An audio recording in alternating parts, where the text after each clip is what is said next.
Amén. El día de hoy yo quiero hablar sobre el tema fiel durante la prueba. Fiel durante la prueba. Mientras nosotros leemos el Salmo 137, hemos de entender que cada una de las escrituras en la Biblia tiene lo que llamamos un contexto.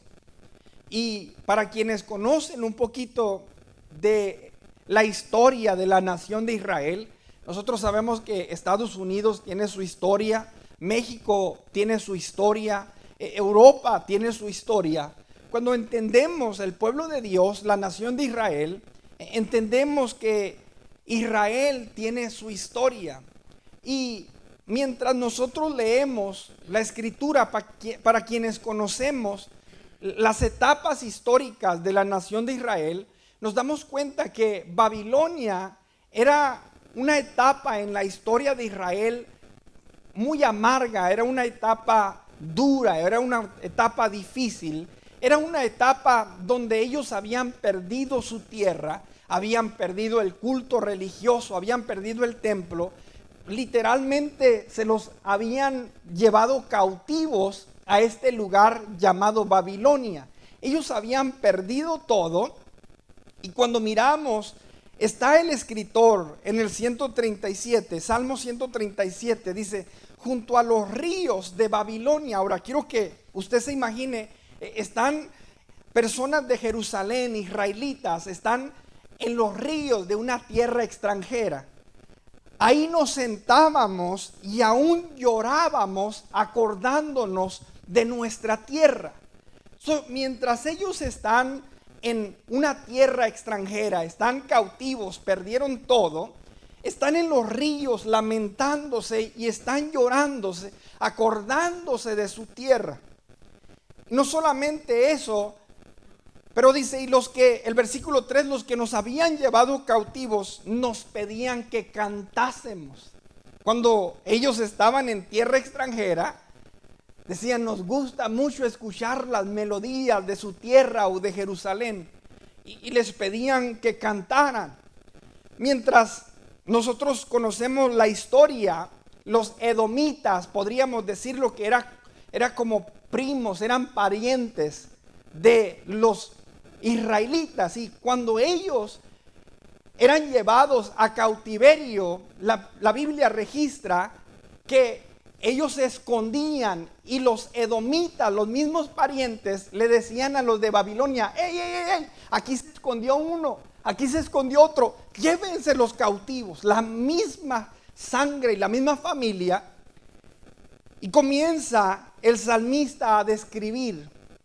Ahora yo quiero hablar, decía, sobre este tema fiel durante la prueba, porque encontramos en el libro de Daniel que mientras ellos están en cautiverio, mientras ellos están viviendo una etapa difícil de su vida, conocemos la historia de Daniel, conocemos la historia de Sadrach, conocemos la historia de estos jóvenes hebreos que fueron lanzados a este horno hirviendo, pero se mantuvieron firmes aun cuando estaban pasando los procesos de Dios en su vida. Ahora escúcheme bien, hermano y hermana, no hay nada más sencillo que servir a Dios cuando todo marcha bien. La pregunta es, ¿por qué no servirle? Hay dinero en la cuenta, hay salud, los hijos se comportan súper bien, el matrimonio trabaja, todo está, el trabajo está en orden, no tengo problema. No hay nada más sencillo que servir a Dios cuando todo está bien.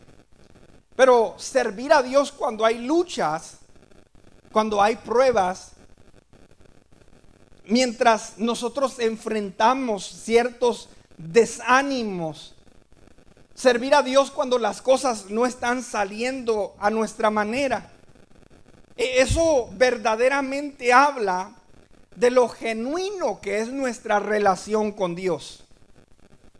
Es muy fácil servir a Dios en la emoción. Por ahí muchos dicen cuando se siente el gulú gulú, como dicen, se me enchina, se me eriza la piel. Es fácil estar en fuego cuando todo está alineado y todo funciona bien. Pero la pregunta es, ¿qué cuando no lo siento? ¿Qué cuando no lo escucho? ¿Qué cuando siento que lo busco y no lo oigo, no lo encuentro? A nosotros observar diferentes deportes como el béisbol, el fútbol, diferentes, nos damos cuenta que hay ciertos atletas que sobresalen. Nuestro México tiene el conocido gran Julio César Chávez. Y son personas que han marcado el deporte, son personas que se conocen mundialmente. Julio César Chávez, en una de sus peleas contra este conocido Meldrick Taylor, estando perdiendo toda la pelea, en el 12º round, en el último, si usted vuelve a mirar esa pelea, dice uno, ¿de dónde sacó esa fuerza para, acabando, creo que eran 5 segundos de la pelea, logró conectar un golpe que le dio la victoria? Pero iba perdiendo el round 1, el 2, el 3, el 4. Y la pregunta es, ¿qué había en él que después de llevar la perdida, después de decir, ya no me conviene seguir luchando, qué había en él que lo empujó a seguir luchando hasta el final? Cuando miramos la vida de estos jóvenes hebreos, ¿qué había en ellos que, a pesar de que su vida ya estaba regresando a estos ciclos, que todavía ellos se mantenían firmes y se mantenían fieles? Y quiero decirle en esta hora que había una pasión en ellos, un espíritu de guerrero. En su mente había esperanza. Sabían que la guerra llegaría a su culminación, pero era necesario golpear hasta el final. La causa por la cual tú y yo luchamos todos los días debe ser mayor que cualquier deportista, debe ser mayor que la causa de cualquier atleta. Nuestra lucha, el motivo por el que tú y yo debemos luchar, va más allá del prestigio, va más allá de la fama, va más allá del legado. Debe ser motivada porque usted y yo hemos entendido el amor de Dios, porque honramos lo que Dios ha hecho por nosotros en la cruz del Calvario. Debemos ser movidos, escuche bien, por nuestras convicciones. Pablo decía en 2 de Timoteo, el capítulo 1, verso 12, por lo cual también sufro estas cosas, pero no me avergüenzo, porque yo sé en quién he creído. Escúcheme bien, sufro estas cosas, pero no me avergüenzo, porque sé en quién he creído. Y estoy convencido de que es poderoso para guardar mi depósito hasta aquel día. La pregunta es, ¿estamos convencidos de en quién hemos creído? La relación, la experiencia y la intimidad. Una vez más, la relación, la experiencia y la intimidad que has tenido con Dios debe ayudarte a sobrepasar cualquier enfermedad, a pasar cualquier lucha, a pasar cualquier desánimo y a sobrepasar cualquier prueba. Si nosotros no hemos tenido ese acercamiento con Dios, en la primera de cambios, como dicen por ahí, va a terminar empeñando la Biblia. En la primera de luchas y pruebas va a querer correr. Pero esa relación se fortalece cuando yo me he relacionado con Dios. Yo he sentido su presencia, yo he hablado con Él. Cuando Moisés subía al monte y tenía esa intimidad con Dios, llegó al punto de decir, si tú no vas conmigo, yo no me muevo. No me saques de aquí. Y eso se fortalece cuando tenemos una relación con Dios. Una vez más, quiero hablarles sobre este tema, fiel durante la prueba. Y el primer punto que le quiero compartir es aprendiendo a atravesar los ciclos. Diga conmigo, ciclos. En nuestra vida, nosotros pareciera ser que pasamos etapas. Hay un dicho en inglés que dice, what goes around, comes around. Salomón decía, no hay nada nuevo debajo del sol. Cuando usted mira lo que está pasando ahorita en el mundo, todo el movimiento del homosexualismo y todo lo que se ve por todos lados, lo miramos en Génesis, lo miramos el apóstol Pablo hablando de ello en el capítulo 1 de Romanos, y Salomón decía, no hay nada nuevo debajo del sol. Y nuestra vida en ocasiones parece que nosotros pasamos por ciertos ciclos, pasamos por ciertas etapas que, como la montaña rusa, a veces andamos arriba y a veces andamos abajo, a veces el negocio está bien, a veces está mal, a veces las finanzas están bien, a veces están mal. Llegan días que de repente miras a tu esposa y wow, parece que te acabas de casar, te volviste a enamorar. Pero llegan días donde también te sientes apático. Y dice Rey Mesa, no se haga, no se haga. Pasamos en nuestra vida etapas, ciclos, decía, y es importante que nosotros aprendamos. Cuando nosotros vemos el libro de Daniel, la Biblia nos dice que estaban en una etapa de libertad, de repente tienen el favor con Faraón, está José, miramos el libro de Génesis, y ellos tienen a su pariente ahí en uno de los puestos más poderosos. Oh, olvídese que toquen a los israelitas. Muere el Faraón, se levanta otro, y de repente ahora son cautivos en tierra extranjera. Dios levanta a Moisés para que los liberte, y ahora están mirando las maravillas, el poder de Dios, y van rumbo desde el cautiverio, van hacia la tierra que fluye leche y miel, van hacia la tierra prometida. Si usted sigue leyendo la Biblia, ellos se van de tener un buen tiempo al cautiverio a tener otro buen tiempo, y de repente los babilonios se los llevan cautivos una vez más. Ahora, muchos de nosotros podríamos decir en ese punto, ya me cansé, ya estoy harto. Como dicen, cuando no llueve, me truena o me llovizna, ya pasé yo por esta etapa y aquí ando batallando otra vez. Y decía, es importante que entendamos los ciclos, los tiempos. El libro de Eclesiastés, el capítulo 3, en la escritura nos dice, todo tiene su tiempo y todo lo que se quiere debajo del cielo tiene su hora. Y cuando leemos en la Biblia dice que hay tiempo de nacer, hay tiempo de morir, hay tiempo de plantar, tiempo de arrancar. Lo plantado, tiempo de matar, tiempo de curar, tiempo de destruir, tiempo de edificar, hay tiempos de llorar. Y hay tiempos de reír, hay tiempo de endechar y hay tiempo de bailar, tiempo de esparcir piedras y tiempo de juntar piedras.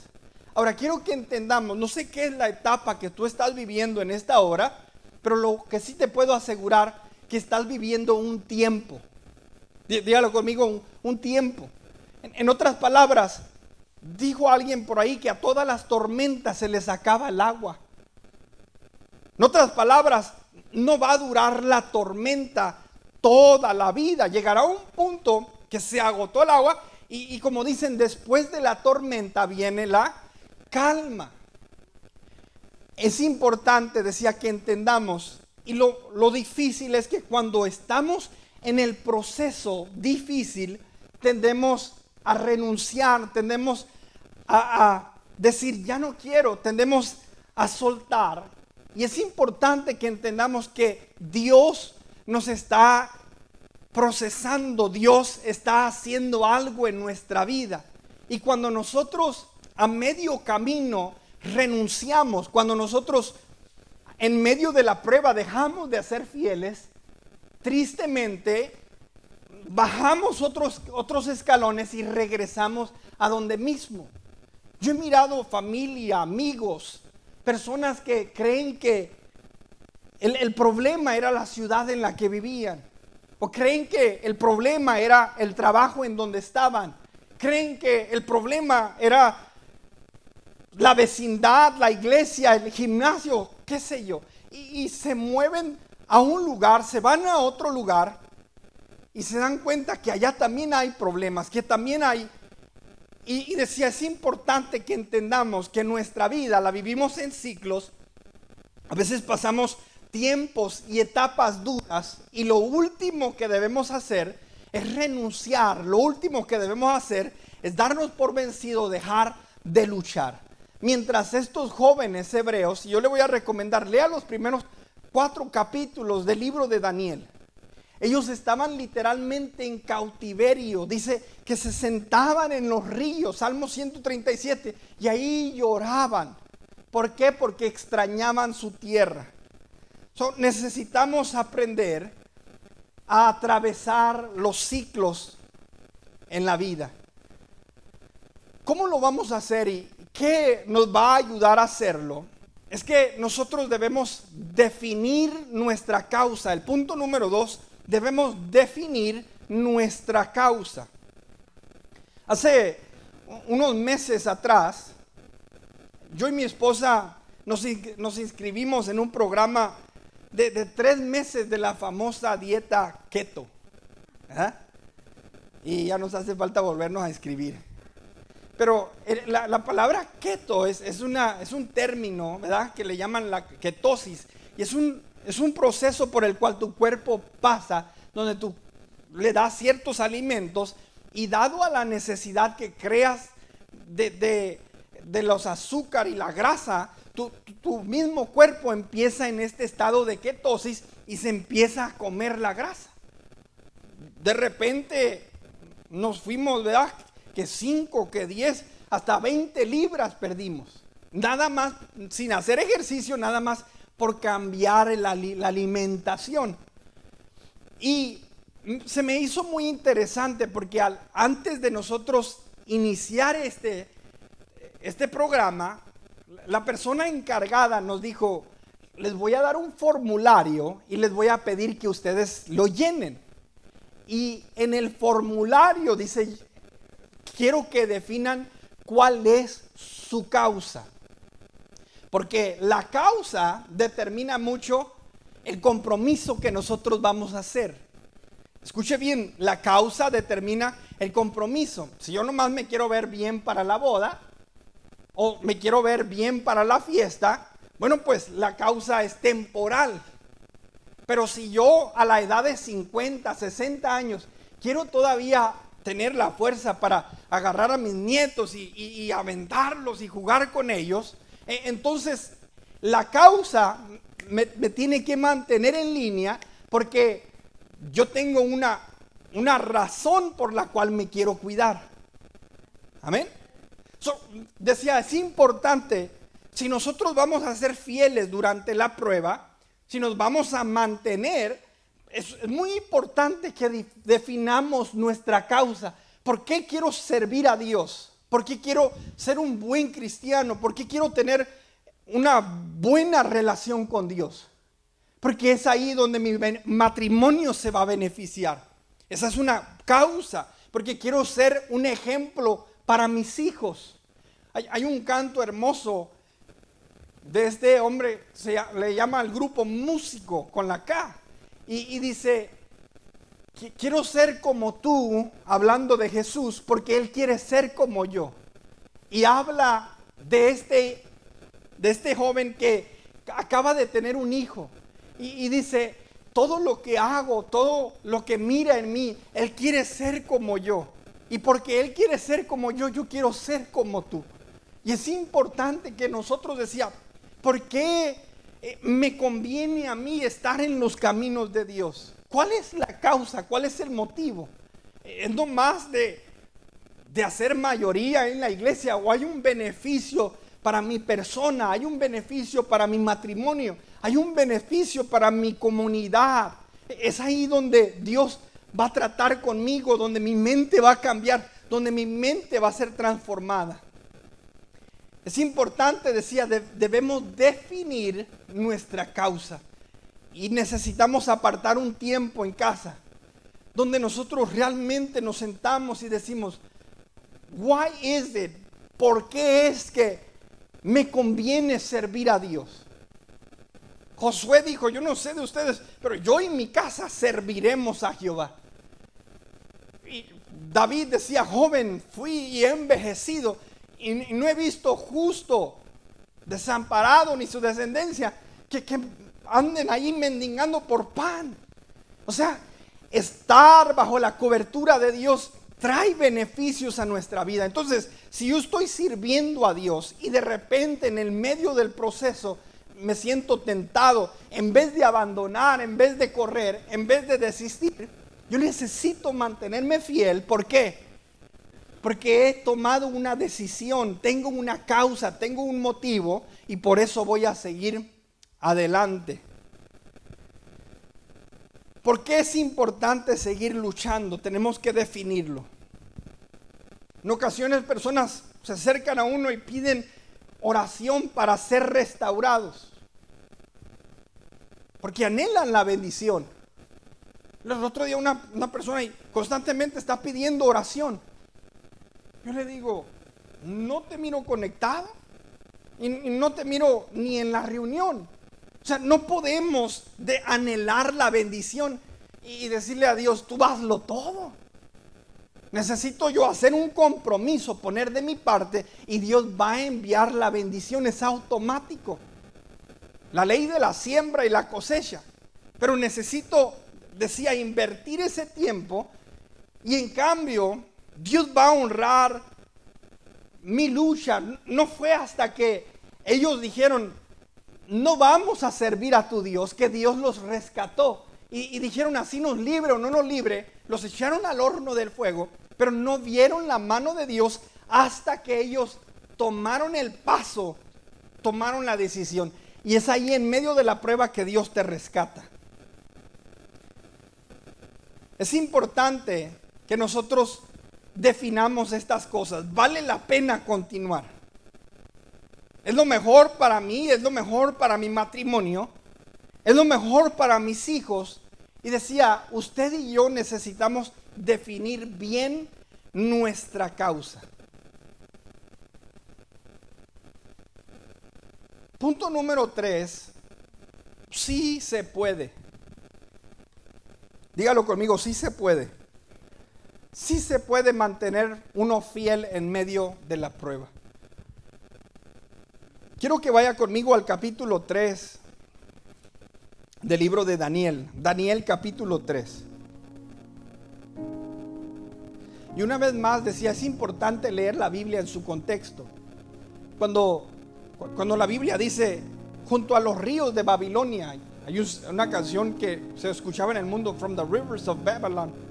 Desde los ríos de Babilonia nos sentábamos y allí llorábamos. Esta gente estaba dolida, estaba pasando por una etapa difícil. Y como forma de burla, los mismos babilonios le decían, cántanos, cántanos. Llegó un punto donde dijeron, ¿cómo vamos a olvidar de dónde venimos? ¿Cómo vamos a olvidar nuestra tierra? ¿Cómo vamos a olvidar a Jerusalén? Nos dice el verso 14 del capítulo 3. Y sabemos que se desata una idolatría tremenda en Babilonia. Habló Nabucodonosor, dice rey Nabucodonosor, y les dijo, es verdad, Sadrach, Mesach y Abednego, que ustedes no honráis a mi Dios. Note cómo está en D minúscula. Ni adoráis la estatua de oro que os he levantado. Llega el rey y llega con estos hombres, podríamos decirlo, que no tenían mucha importancia y que estaban en una posición muy vulnerable, estaban ellos en peligro. Y se acerca al rey. ¿Por qué? Porque ellos están pasando por la prueba. Ahora, quiero que se ponga en la mentalidad de ellos. Mira, nuestra gente estaba esclava en Egipto. Y sí, Dios los sacó con mano fuerte y con mano poderosa. Pero mira dónde estamos ahorita. Estamos en cautiverio. No podemos ni adorar a nuestro Dios con libertad. No podemos hacer, fíjate todas las cosas que están pasando en mi vida. En otras palabras, quizás perdí el trabajo, quizás no siento servir, no siento cantar. Estoy pasando luchas matrimoniales. Ellos estaban en la prueba. Estaban en cautiverio. Si usted lee un poquito, cuando leemos Nehemías, el libro de Esdras, quemaron las puertas de la ciudad, derribaron los muros, destruyeron el templo, se robaron los utensilios de oro, todo lo que significaba, todo lo valioso para ellos, ellos lo habían perdido. Y ahora están ahí en la prueba, otra prueba encima de todas. Y está Nabucodonosor, le dice, es que escuché que cuando erigí esta imagen idolátrica, ustedes no se postraron ni están con la disposición de postrarse. Verso 15 dice, ahora pues estáis dispuestos. Les dice el rey, están dispuestos para que al oír el son de la bocina, de la flauta, del tamboril, del arpa, del salterio, de la zampoña y de todo instrumento de música, están dispuestos a postrarse y adorar la estatua que he hecho. Porque si no la adoraréis, en la misma hora seréis echados en medio de un horno de fuego ardiendo. ¿Y qué Dios, le dijo el rey, qué Dios será aquel que los libre de mis manos? Y dice la Biblia, decía, entendamos el contexto, están en cautiverio y encima de todas las cosas, servir a Dios significa que me tengo que meter en un problema más. Tengo problemas aquí, tengo problemas allá, y para ir a lidiar con los problemas del hermano fulano aquel en la iglesia. Pero ellos entendían algo y se mantuvieron firmes, estaban pasando por pruebas, pero ellos entendían su causa. Y dice la escritura en el versículo 16, Sadrach, Mesach y Abed-nego respondieron al rey Nabucodonosor diciendo, no es necesario que te respondamos sobre este asunto. ¿Qué manera de hablarle a un rey? He aquí, le dijeron, nuestro Dios, a quien servimos, puede librarnos del horno de fuego ardiendo. Y le dijeron, y nos puede librar de tu mano, oh rey. Nos librará, le dijo. Y si no, y esto es lo que toca mi corazón, que dijeron, y si no, sepas, oh rey. En otras palabras, si Dios no interviene, si Dios no viene, si las cosas no salen a nuestra manera, porque a veces nos ponemos en esta actitud con Dios. Si mi hijo no se compone, ya no te voy a servir. Si no me sanas, no te voy a servir. Y necesitamos, decía, mantenernos fieles en medio de la lucha, en medio de la prueba. Decía el ejemplo de Julio. Si Julio César Chávez hubiera dicho en el 11º round, ya perdía, ¿para qué? Tiene que seguir peleando. Y cuando menos piensas, está la victoria ahí. Y dice la Biblia, versículo 18, y si no nos libra, quiero que sepas, oh rey, que no serviremos a tu Dios, ni tampoco adoraremos la estatua que has levantado.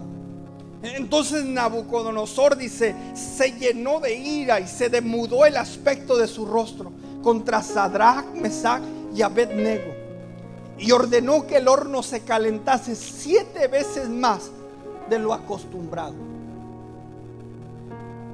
Y sabemos la historia.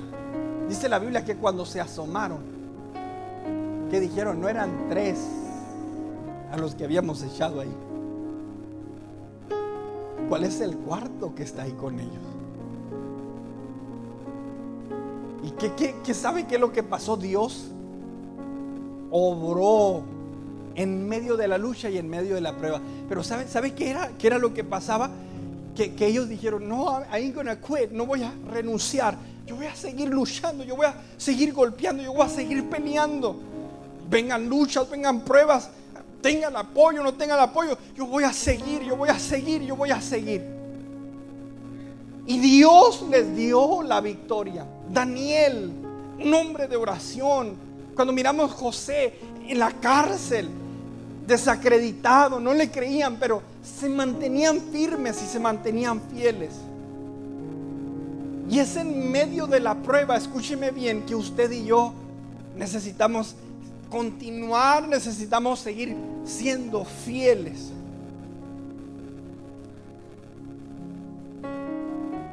El libro de Hechos, el capítulo 23, el versículo 11. Quienes conocen la vida y el ministerio de Pablo, cuando Dios lo alcanza, le dice, yo le voy a enseñar lo que es padecer por la causa. Y el apóstol Pablo, siendo un líder, siendo una persona bien trabajadora en la obra, pasó por luchas como usted no tiene idea. Lo apedrearon. Literalmente la gente cuando hablaba y predicaba, lo azotaron, tuvo como náufrago, lo maltrataban y hacían de él como querían. ¿Y qué cree que hizo usted? ¿Usted cree que él dijo, así, ya no más? Hoy en día usted y yo nos sentamos a leer el libro de Gálatas, el libro de Romanos, el libro de Tesalonicenses, el libro de Timoteo, el libro de Colosenses, el libro de Efesios, el libro de Filipenses, y disfrutamos de todos los escritos sin saber muchos que cuando los escribió estaba en la cárcel. Estaba en la cárcel porque por hacer algo bien lo estaban castigando. Pero en medio de eso él podría decir, dejo de escribir, dejo de hacer esto.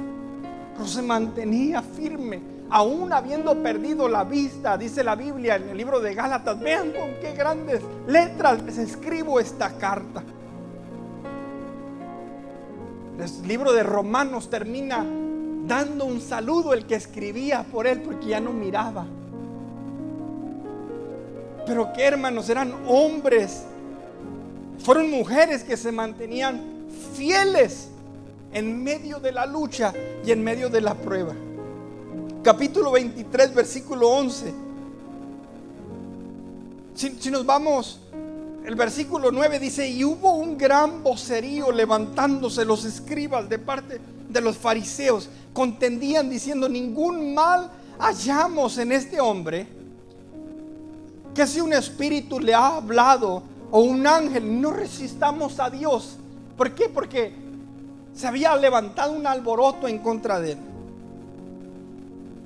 Versículo 10, capítulo 23 del libro de Hechos, y habiendo gran disensión en el tribuno, teniendo temor de que Pablo fuese despedazado por ellos.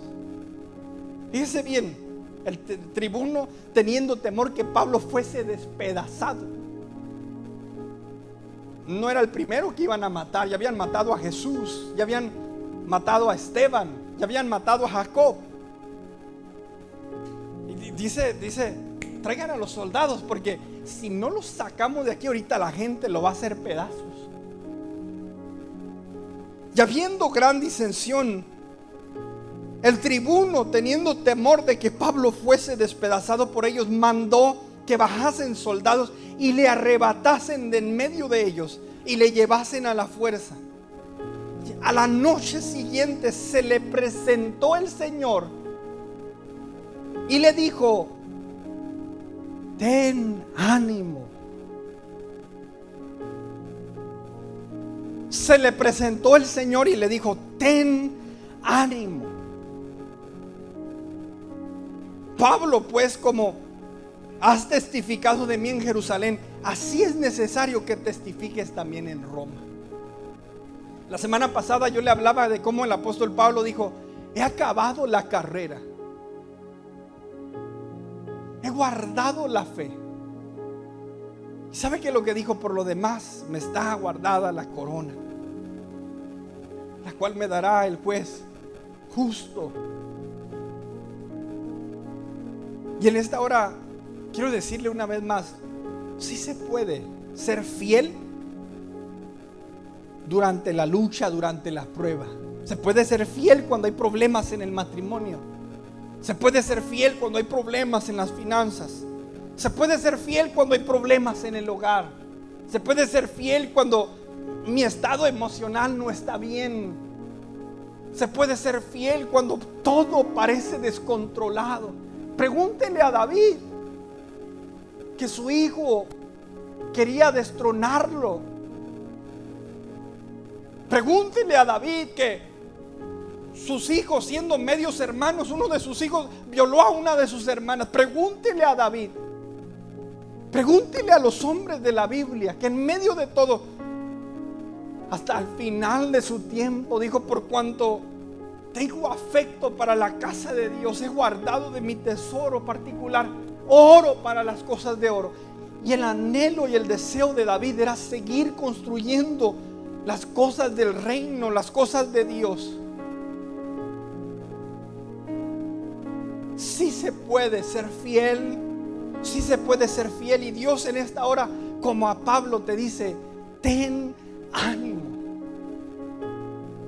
Yo no sé cuál es la etapa, cuál es el proceso que estás atravesando en tu vida, pero Dios te dice en esta hora: ten ánimo.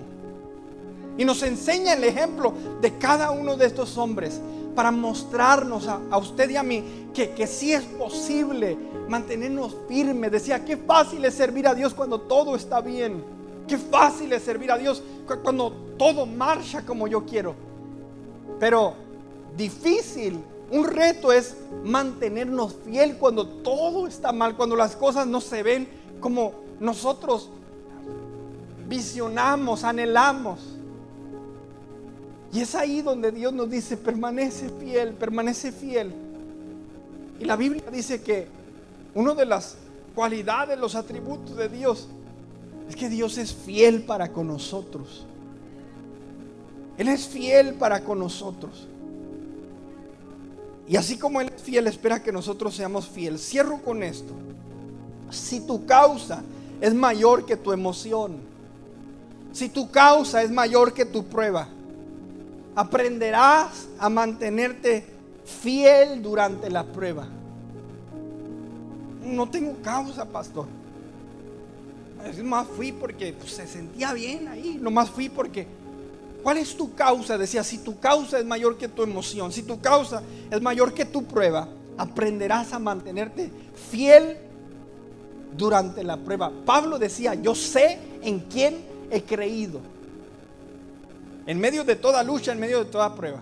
Y a nosotros observar nuestro alrededor, tenemos frente a nuestros ojos las mejores ilustraciones, los mejores ejemplos de lo que significa pasar por la prueba, de lo que significa enfrentar los procesos de la vida. Si usted se pone a pensar y mira como un ejemplo esta mesa. Esta mesa está construida de madera y de metal. Pero antes de esta mesa ser lo que es hoy, esta mesa fue un árbol. Pero para que se convirtiese en una mesa, alguien tuvo que arrancar el árbol. Yo no sé si fue Paul Bunyan. No lo conocen, ¿verdad? Yo no sé si fue alguien con una hacha que le empezó a pegar. Yo no sé si fue alguien con un serrucho que lo empezó a cortar. Pero de repente tuvo que pasar por un proceso. Y lo empezaron a adelgazar. Empezaron a agarrar el cincel, a darle figura. Empezaron a lijarlo. Empezaron a depositar algo que no tenía, un barniz. Lo mismo si miramos el metal. Lo hundieron en el fuego hasta una temperatura insoportable que lo tuvieron que derritir. Y una vez formado, tuvieron que hacer los dobleces. Y en nuestra vida, escúcheme bien, cuando nosotros pasamos por la prueba, cuando pasamos por los procesos, dice la Biblia que usted y yo somos barro en las manos del alfarero. Y dice la Biblia que Dios nos da forma. Y cuando pasamos por el proceso de Dios, duele. Cuando pasamos por los procesos de Dios, ay. No cortes ahí, no quites aquí. Está Dios empezando a moldearnos, está Dios empezando a procesarnos, porque quiere darnos una forma, porque quiere darnos una figura de algo para lo cual Él nos ha traído a este mundo. ¿Sabe cuál es la diferencia entre la mesa y usted? Que la mesa no tiene para dónde irse.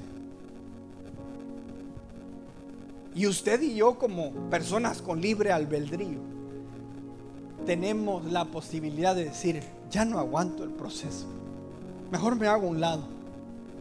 Ya no me gustó el sufrimiento, deja de trabajar conmigo. Ya no me gustó la forma, suéltame. Y corremos.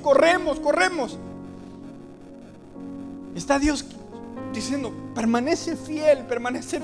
Quiero acabar contigo, quiero acabar la obra que he comenzado en ti. Dice la Biblia que Él ha prometido terminarla, pero nosotros tenemos que rendir nuestro corazón y estar dispuestos para que Él nos transforme, para que Él nos moldee, para que Él nos cambie y podamos cada vez más, como lo dice la Escritura, ir en dirección de ese varón perfecto, parecernos más y más a Jesús. Quiero que se ponga sobre sus pies en esta hora. Fiel